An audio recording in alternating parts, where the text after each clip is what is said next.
Et salut tout le monde, c'est Jean Tiger Shark et aujourd'hui on se retrouve pour une nouvelle vidéo sur les transferts de Formule 1 pour la saison 2021. La saison 2020 n'a pas encore commencé, qu'on a déjà eu énormément d'annonces, un effet domino qui s'est produit par l'annonce de la séparation de Sébastien Vettel avec Ferrari. On va un petit peu revenir là-dessus et on va surtout essayer de voir un petit peu, de deviner à quoi pourrait ressembler la grille de départ en Formule 1 l'année prochaine. C'est le but de la vidéo d'aujourd'hui et on va commencer par Mercedes. On fera ensuite le classement du championnat constructeur de 2019 pour arriver jusqu'à Williams. Alors en tant que grande favorite encore une fois des deux prochaines saisons de Formule 1, Mercedes a forcément un très gros choix. On va dire que grosso modo, si on retire les pilotes déjà signés ou certains à la base comme Leclerc ou Verstappen, ils peuvent prendre absolument qui ils veulent. Et c'est pourquoi ils devraient, selon toute vraisemblance, reconduire le contrat de Lewis Hamilton, forcément qui n'a, je pense, pas envie d'aller ailleurs. Il gagne ici, ça fonctionne très bien, l'entente est excellente. Hamilton est clairement à la maison chez Mercedes et donc il devrait être re-signé, à moins évidemment que Mercedes chute complètement, ce qui me paraît assez peu probable. La question est donc plutôt qui pourrait épauler Lewis Hamilton ? Alors forcément il y a beaucoup de personnes qui veulent ce baquet étant donné que c'est probablement le meilleur disponible sur le marché actuellement. Et bien tout d'abord on va commencer par Valtteri Bottas, le coéquipier actuel de Lewis Hamilton depuis 4 saisons, qui joue le rôle du parfait numéro 2 tout simplement. Il est un cran en dessous d'Hamilton, mais quand le Britannique n'est pas là, il est présent pour gagner et c'est exactement ce que cherche Mercedes, c'est ce dont ils ont besoin et donc je pense qu'ils sont très satisfaits de Valtteri Bottas et qu'il n'y aurait pas de raison de le changer. Cependant, il faut quand même considérer toutes les options disponibles et donc Mercedes doit observer tout ce qu'il pourrait faire si jamais l'un des deux pilotes venait à partir ou s'il décidait d'en licencier un des deux. Ce ne sera pas Hamilton. Hamilton, s'il part, ne vous inquiétez pas, ce sera de son plein gré. Alors forcément, la première option la plus logique serait sans doute celle de George Russell, pilote Mercedes, qui est clairement dévoué à l'équipe et qui pourrait ainsi rejoindre pourquoi pas Lewis Hamilton, même si ça me semble assez peu probable car on a vu chez Ferrari que l'entente entre un jeune et un multiple champion du monde pouvait être parfois compliquée. C'est pourquoi je ne vois pas Mercedes prendre ce risque. Pour moi, Russell ne rejoindra que l'équipe mère si Lewis Hamilton venait à partir. Ensuite, on pourrait pourquoi pas penser à Esteban Ocon, mais je pense qu'il faut rapidement écarter cette piste. Ocon a déjà signé chez Renault normalement pour 2021, même si on sait que tous les contrats sont faits pour être brisés. Ocon devrait malgré tout continuer avec l'écurie française, et étant donné que Mercedes a George Russell et qu'Ocon ne fait plus partie de leur programme, pourquoi s'embêter à aller chercher le français ? Enfin, dernière possibilité, un peu folle, je vous l'accorde, mais bon, je pense que beaucoup d'entre vous ont envie d'y croire, et j'en fais partie, c'est clair, Sébastien Vettel qui rejoindrait Mercedes. Alors Vettel, s'il est parti de chez Ferrari, c'est probablement en grande partie à cause de Charles Leclerc. Il sentait que l'équipe n'était plus tournée vers lui, elle était plus tournée vers Charles, et il y avait de moins en moins de confiance qui était accordée à l'Allemand. C'est pourquoi je pense qu'il a préféré partir. Selon moi, deux options s'offrent alors pour l'Allemand: quitter simplement la Formule 1 et partir à la retraite pour s'occuper notamment de sa famille comme il en a longtemps parlé, ou bien essayer de rejoindre une autre équipe. Je ne pense pas qu'il ira dans une autre discipline. Parmi les autres équipes, il y a assez peu d'options pour Sébastien Vettel. Renault, pourquoi ? Il a déjà dit que s'il partait de chez Ferrari, il voudrait une voiture qui était capable de gagner, et je ne le vois pas se plonger dans un projet de 3-4 ans pour espérer peut-être une victoire avec un titre qui semble hautement improbable. La seule possibilité, étant donné que Red Bull a dit non, serait donc de pourquoi pas rejoindre Mercedes. Et même si nous aimerions, je pense, tous voir cette association de 10 titres de champion du monde dans la meilleure écurie actuelle du plateau, ça me semble quand même hautement improbable. On peut toujours rêver, mais à mon avis, ça ne pourra pas arriver et Sébastien Vettel devrait, malheureusement à mon plus grand regret, partir à la retraite. Pour donc conclure sur Mercedes, je pense qu'il devrait garder le même duo de pilotes pour 2021 et plus ses affinités. On passe maintenant à Ferrari, l'une des deux seules équipes à avoir déjà annoncé son line-up pour la saison prochaine. Charles Leclerc sera épaulé par Carlos Sainz en 2021. Alors pourquoi cette décision? Pourquoi se séparer de Sébastien Vettel, même si on a appris que c'était un choix commun entre le pilote et l'équipe? Tout simplement parce que eh bien, Sébastien Vettel se sentait un peu lésé. Je pense qu'il a choisi lui-même de partir. Ferrari ne voulait pas lui proposer un contrat en or comme il lui avait proposé en 2017. Et pour avoir un contrat de presque deuxième pilote, cela n'intéressait pas Sébastien Vettel. En plus, ça semblait être un contrat très court d'une saison. Ferrari a donc dû chercher un remplaçant. Et là, ils ont eu beaucoup de pistes. Forcément, en tant qu'écurie la plus mythique, la plus prestigieuse du plateau, pratiquement tout le monde voulait aller chez eux. Et ils auraient pu choisir par exemple Daniel Ricciardo. Je prends cet exemple car c'est le pilote, on va dire probablement le plus rapide et le plus enclin à gagner un titre qui semblait vouloir aller chez les rouges. Mais Ferrari s'est tourné vers la jeunesse et vers Carlos Sainz. Alors pourquoi Carlos Sainz? Eh bien selon moi parce que Ferrari cherche un Valtteri Bottas, un pilote très rapide et qui sera capable d'être là quand Charles Leclerc ne sera pas présent. On sait tous qu'un pilote a des week-ends sans, et Ferrari a besoin justement que dans ces moments-là, Carlos Sainz soit présent pour se battre contre les Mercedes et les Red Bull. Je pense que c'est donc un très bon choix car pour moi, Carlos Sainz a un profil plutôt adapté à ce que cherche Ferrari et je pense qu'ils ont pris la bonne décision pour le remplacement de Sébastien Vettel. On passe maintenant à Red Bull qui ont officialisé un de leurs pilotes. Max Verstappen continuera avec l'écurie autrichienne jusqu'en 2022, ou en tout cas c'est le contrat qui a été signé. Red Bull qui semblait aux essais hivernaux être la rivale de Mercedes car Ferrari se disait un petit peu en retrait et ça a donc, je pense, aidé Max Verstappen à re-signer. À ses côtés, qui? C'est une bonne question et la réponse me paraît quand même assez évidente. Je ne vois pas de raison de changer Alex Albon, à part s'il faisait vraiment une très mauvaise saison, mais je les vois encore moins remettre Kiat ou Gasly dans la Red Bull. Il faudrait donc aller chercher un autre pilote et ça me semble quand même hautement improbable. Je parie donc sur un Verstappen Albon dans la Red Bull en 2021. On passe maintenant à McLaren qui, après une excellente saison 2019, s'est vu obligé de changer son line-up pour en tout cas 2021 avec l'annonce du départ de Carlos Sainz chez Ferrari. McLaren a donc dû trouver un autre pilote, mais leur saison 2019 a fait monter grandement leur cote. Si fin 2018 quasiment personne ne voulait les rejoindre, aujourd'hui c'est une des écuries les plus prisées du plateau, comme quoi ça change très très vite en Formule 1. Daniel Ricciardo a donc rejoint les Oranges pour la saison 2021 et plus. On nous a annoncé un contrat pour plusieurs années. À ses côtés, Lando Norris va rester chez McLaren après une très très bonne saison de rookie. Il va pouvoir, je pense, se rapprocher peut-être encore un peu plus de Carlos Sainz en 2020 et sera prêt à se battre face à Daniel Ricciardo en 2021. C'est donc la deuxième équipe dont on connaît le line-up complet pour la saison prochaine. On passe maintenant à Renault qui s'est vu planter un couteau dans le dos avec le départ de Daniel Ricciardo chez McLaren pour la saison prochaine, l'Australien qui ne semble pas du tout croire au projet Renault. Esteban Ocon devrait cependant rester pour une deuxième saison, en tout cas il a un contrat pour 2021 avec Renault, et qui à ses côtés? C'est une très bonne question et je pense, directement écarter la piste de Sébastien Vettel. On en a un petit peu parlé tout à l'heure. Vettel veut gagner des courses et je ne le vois donc pas aller chez Renault pour reconstruire un projet sur 3, 4, 5 ans. Il faut ensuite se demander si Renault continuera en Formule 1, car oui, le projet a pris un gros retard. Jusqu'en 2018, le projet était très bon, et la saison dernière, eh bien, tout s'est un petit peu effondré. Ils ont régressé d'une place au championnat, et surtout, ils n'ont pas rattrapé l'écart avec les top teams.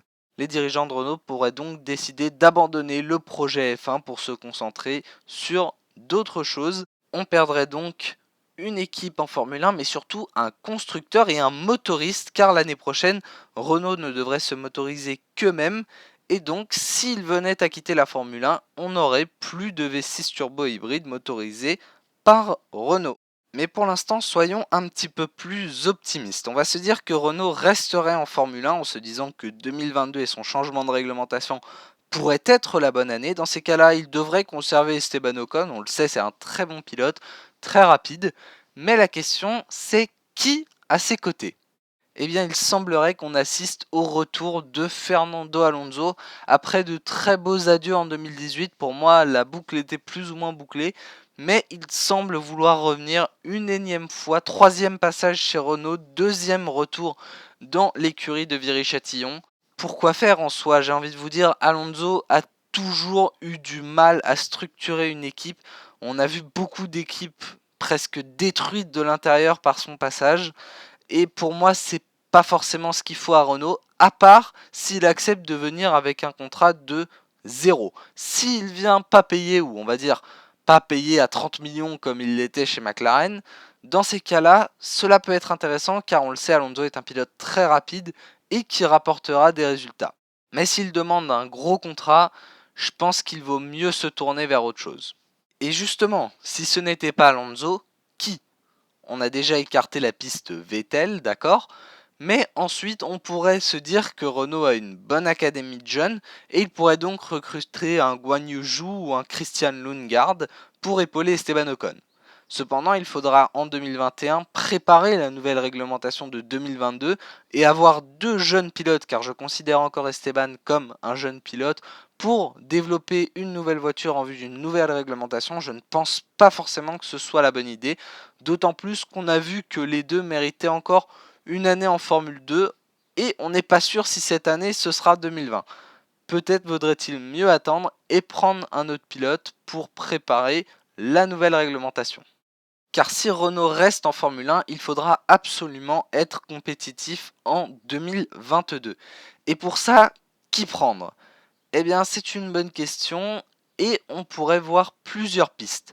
Tout d'abord, si jamais Mercedes venait à changer son line-up, pourquoi pas recruter un Valtteri Bottas? Il a pas mal d'expérience, il a gagné des grands prix, fait des podiums, il a déjà conduit dans une écurie de plus ou moins milieu de peloton, mais il pourrait y avoir un projet qui l'intéresserait, étant donné qu'il serait probablement à statut égal avec Esteban Ocon, le même Esteban Ocon avec lequel il a travaillé en 2019. Les deux se connaissent donc très bien, ils savent travailler ensemble, et ce serait pour moi un très bon recrutement. Enfin, une dernière piste, ce serait celle du retour de Nico Hülkenberg. En effet, Hülkenberg a toujours fait du très bon travail avec Renault. Ils se sont plutôt quittés en bons termes, même si Hülkenberg a été poussé vers la sortie, il comprenait qu'Esteban Ocon serait plus rapide. Cependant, pour moi, le gros problème, le gros hic, si Hülkenberg revenait, ce serait le problème de communication, de dire bon bah on va revenir en arrière parce que Ricardo nous l'a mis à l'envers et que bah il y a personne qui veut venir chez nous. Pour moi, le gros problème ce serait ça, car sinon Hülkenberg est un très bon choix. Ma prédiction pour Renault serait donc Esteban Ocon aligné aux côtés de Fernando Alonso. J'espère que l'équipe restera. Et je garde quand même dans un coin de ma tête ce Ocon Bottas que j'aimerais vraiment voir dans l'écurie française. On passe maintenant à l'écurie Racing Point qui deviendra Aston Martin en 2021. Et il se trouve qu'en fait on a une troisième équipe qui a officialisé son duo de pilotes. Il y avait eu de nombreuses rumeurs, d'abord sur un retour d'Alonso chez Aston Martin, puis pourquoi pas une arrivée de Vettel si jamais Toto Wolff venait à devenir le team principal de l'équipe. Il semblerait finalement que les actions prises par Toto Wolff chez Aston Martin soient plutôt pour gagner de l'argent qu'autre chose. Il ne devrait pas devenir le patron de l'écurie Aston Martin, même si ça pourrait être un projet assez intéressant. L'actuel patron de l'écurie, Otmar, voilà, c'est à l'écran, a officialisé qu'ils ne changeront pas leur duo de pilotes pour 2021. Lance, le fils de Lawrence Stroll, qui a racheté de nombreuses parts chez Aston Martin, va rester. Il conduira forcément dans l'écurie de papa, ça semble assez logique. Et Sergio Perez est un pilote expérimenté qui connaît très bien la structure. Il y est depuis 2014, il y a rapporté de nombreux podiums. Il n'y a donc pas forcément de raison de changer ce duo de pilotes qui malheureusement manque d'un petit truc, je trouve. Pérez a perdu de sa superbe et Lance Stroll, on aimerait bien revoir un coup d'éclat comme à Bakou 2017. Pas de changement prévu donc chez Racing Point, mais on va maintenant s'attaquer aux grosses inconnues, AlphaTauri, Alfa Romeo, Haas et Williams. Commençons par l'ex-Toro Rosso. Daniil Kvyat et Pierre Gasly pourraient continuer tout simplement parce qu'ils n'ont pas forcément d'autres options. Difficile d'aller dans une autre écurie. Gasly aurait pu pourquoi pas penser à Renault parce que français, etc. Cependant, lui et Ocon se détestent, donc on oublie immédiatement. La seule option que je pourrais voir pour que l'un des deux parte, ce serait chez Alfa Romeo. Pourquoi pas, il y a un projet assez intéressant avec Frédéric Vasseur qui pourrait vouloir travailler avec un pilote français, on ne sait jamais. Mais attention car chez Alfa Romeo, il y a un siège qui est décidé par Ferrari et Ferrari ne mettra ni Gasly ni Kvyat dans le siège que eux choisissent. Il y aurait également pourquoi pas un siège disponible chez Haas, je ne vois pas Gasly y aller, ce serait selon moi vraiment un mauvais choix. Mais pourquoi pas Daniil Kvyat qui pourrait un petit peu redonner du peps au projet As, car Grosjean et Magnussen, ça commence à être un petit peu compliqué. AlphaTauri est donc une très grosse inconnue, car les deux pilotes ne semblent pas trop avoir d'issue, mais ils ne seront, selon toute vraisemblance, pas promus chez Red Bull. Et en même temps, le programme junior de chez Red Bull semble avoir un petit peu de mal, et il n'y a pas vraiment de nom qui ressortent pour remplacer un des deux pilotes, car Red Bull n'a pas vraiment de pilote prêt à accéder à la Formule 1. Ils ont viré Dan Ticktum, donc pourquoi venir d'un coup le rechercher? Et d'un autre côté, Honda voudrait peut-être placer un pilote japonais, cependant Norbru Matsushita, ça semble un petit peu compliqué, il a l'air quand même de pas avoir tout à fait le niveau, et je pense qu'il se retrouverait plutôt au fond du plateau. Difficile donc de savoir qui roulera chez AlphaTauri en 2021 car personne ne semble vraiment avoir envie de rejoindre cette écurie. Alors déjà il faut faire partie d'un programme pour espérer rejoindre Red Bull et en même temps si on regarde d'un autre côté les pilotes n'ont pas vraiment d'issue. Donc continuer avec Gasly et Kvyat, pourquoi pas. Honnêtement très difficile d'y voir clair. On poursuit maintenant avec Alfa Romeo qui a deux pilotes qui seraient plus ou moins sur la sellette. Kimi Raikkonen a 40 ans, il en aura 41 en septembre, et il semble que cette fois, on serait peut-être, j'ai envie de dire enfin, même si je l'apprécie bien Kimi, mais ça fait 10 ans qu'il doit prendre sa retraite. Kimi Raikkonen devrait donc, selon toute vraisemblance, quitter la Formule 1 à la fin de la saison. En tout cas, c'est les rumeurs qui l'indiquent ainsi. Mais c'est Kimi et il est imprévisible et il pourrait très bien être au départ jusqu'en 2048, on ne sait jamais. De l'autre côté, Giovinazzi est également un petit peu sur la sellette car il n'a pas eu le siège Ferrari pour 2021 et il va falloir vraiment qu'il fasse de très bons résultats s'il veut être conservé. On note que chez Alfa Romeo, Ferrari choisit un des deux baquets et donc ils seront probablement tentés, s'ils ne croient pas en Giovinazzi, de le remplacer par un Schwartzman, un Callum Ilott ou un Mick Schumacher, qui sait. Si l'on suit cette logique, Giovinazzi serait donc remplacé par un pilote de la Ferrari Driver Academy, mais il resterait un autre siège potentiellement disponible si on partait sur un départ de Kimi Raikkonen. Dans ces cas-là, quelles sont les options? Eh bien, pourquoi pas les pilotes AlphaTauri qui cherchent une issue, Daniil Kvyat, Pierre Gasly. J'aimerais bien voir Pierre Gasly chez Alfa Romeo, ça lui donnerait un nouveau projet, de l'air frais, ça pourrait être intéressant et Daniil Kvyat aurait également sa place dans ce projet avec l'expérience qu'il peut y apporter. Kubica devrait rester troisième pilote avec l'expérience qu'il peut apporter, il est très intéressant dans ce rôle pour Alfa Romeo, mais il ne semble malheureusement plus avoir le niveau pour avoir un rôle de pilote titulaire. N'oublions pas que Frédéric Vasseur est un excellent négociateur et je pense qu'il aura un pilote dont il a vraiment envie. Je pense que Frédéric Vasseur pourrait conserver un de ces deux pilotes s'il faisait vraiment une bonne saison. Et sinon, il pourrait être pourquoi pas remplacé par un pilote de chez AlphaTauri. Et pour accompagner donc le choix de Frédéric Vasseur, je pense que l'on retrouvera un des pilotes de la Ferrari Driver Academy. Et là, ce serait probablement celui qui réaliserait la meilleure saison de Formule 2, notamment entre Schumacher et Schwartzman. On passe maintenant à Haas, qui est également une écurie où pas grand monde n'a envie d'aller. La bonne nouvelle, c'est que Gene Haas a annoncé qu'il pourrait expliquer de mauvais résultats en 2020 par la période que nous traversons actuellement, et Haas sera donc normalement présent sur le plateau en 2021. Qui au volant donc des deux Haas? Eh bien, c'est une bonne question. Il serait peut-être qu'en même temps de changer après les très nombreuses critiques essuyées par les deux pilotes. Je pense qu'ils garderont Magnussen, ça me paraît quand même assez crédible car malgré ses manœuvres assez dangereuses certes, il rapporte des points. Cependant, je pense que si Grosjean ne fait pas une très bonne saison, il ne sera pas conservé. Et alors là, qui pour le remplacer? C'est une excellente question. Haas semble déterminé à ne pas devenir une écurie B pour Ferrari, ce qui pourrait cependant les aider en plaçant pourquoi pas justement l'autre de Schumacher ou Schwartzmann, comme ça on aurait pourquoi pas les deux en Formule 1. Ils ont toujours leur troisième pilote Pietro Fittipaldi, mais je ne le vois pas forcément arriver en Formule 1, ou en tout cas je ne pense pas qu'il aura le niveau suffisant. Et on pourrait enfin penser à Daniil Kvyat, qui, s'il n'arrivait pas à s'échapper chez Alfa Romeo, pourrait penser à Haas. Pourquoi je parle autant d'un départ de Daniil Kvyat? Tout simplement parce que, si AlphaTauri trouve un autre pilote, il partira avant Gasly, c'est sûr et certain, et donc il doit vite se trouver un refuge pour ne pas à nouveau être éjecté comme un malpropre. Un duo Magnussen-Kvyat me paraît donc assez probable pour la saison 2021, mais Haas deviendrait, je pense, définitivement l'écurie la moins appréciée du plateau. Enfin bon, ça reste quand même deux pilotes assez rapides qui, selon moi, seraient un bon choix pour l'écurie américaine en 2021.